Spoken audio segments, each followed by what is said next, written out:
सुप्रभात बच्चों, कैसे हैं आप सब। उम्मीद है आप लोग बिल्कुल ठीक होंगे। तो पिछली क्लास में यानी कि कल हमने तानपुरे के 2 पार्ट्स के बारे में पढ़ा था। ठीक है, मैं एक बार रिमाइंड करा दूं आपको।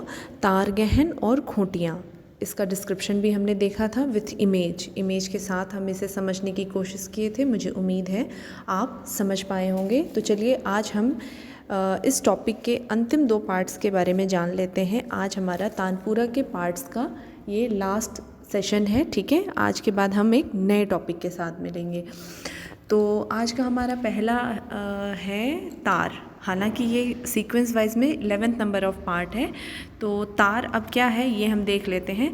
पीछे हम बता चुके हैं कि तानपुरे में 4 तार होते हैं। आपको याद होगा जब भी हमने तानपुरे का इंट्रोडक्शन देखा था तब हमने ये पढ़ा था कि तानपुरे में 4 तार होते हैं। आप ये इमेज देखें, मैंने इमेज आपको शो किया है। इसमें आप काउंट करेंगे तो 4 तार मौजूद हैं।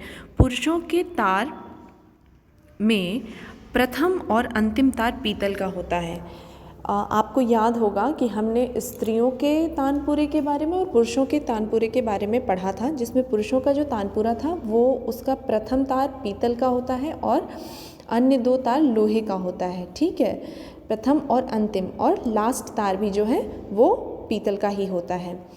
स्त्रियों के तानपुरे में केवल अंतिम तार जो है वो पीतल का होता है और शेष लोहे का होता है। ये भी मैंने आपको बताया था कि क्या डिफरेंस थे मेल तानपुरे और फीमेल तानपुरे में। तो मुझे उम्मीद है कि ये आप समझ पाए होंगे। एक तरह से ये आपका तो रिकॉल ही हो रहा है, ये मैंने आपको पहले बताया था तानपुरे के तार के बारे में। ठीक है, अब हम अगला टॉपिक और लास्ट पार्ट देखते हैं, वो है मन का। अब आप ये इमेज देखिए और इस इमेज में आपको दिख रहा होगा कि मन का सबसे लास्ट में बिल्कुल वो तीर के डिज़ाइन से बना हुआ है, उसमें जो सारे तार इंक्लूडेड हैं वो मनका है। अब मनका का डिस्क्रिप्शन क्या है। स्वरों के सूक्ष्म अंतर को ठीक करने के लिए मोती अथवा हाथी दांत के छोटे छोटे टुकड़े तानपुरे के चारों तार में गुचड़ और कील के मध्य अलग अलग पिरोए जाते हैं। यानी कि हाथी का दांत जो है उसे छोटे टुकड़े में बनाकर इसके अंदर फिट किया जाता है। ठीक है, जिसमें स्वरों के सूक्ष्म यानी कि माइक्रो, बिल्कुल छोटे से अंतर को ठीक करने के लिए, बिल्कुल जब म्यूज़िक में क्या होता है कि हल्के हल्के स्वर के डिफरेंस से भी काफ़ी डिफरेंस आ जाता है। ठीक है, छोटे छोटे स्वरों के डिफरेंसेस से भी काफ़ी बड़ी बड़ी डिफरेंसेस बढ़ जाती हैं। तो उनको मेज़र करने के लिए, उनको ठीक करने के लिए हाथी के दांतों का उपयोग किया जाता है, जिन्हें मनका कहते हैं। इनसे तार के स्वरों थोड़ा ऊपर नीचे किए जाते हैं। तो ये जो मनका जो है इसका यूज़ में बेसिकली ये होता है कि स्वरों को ऊपर और नीचे करना।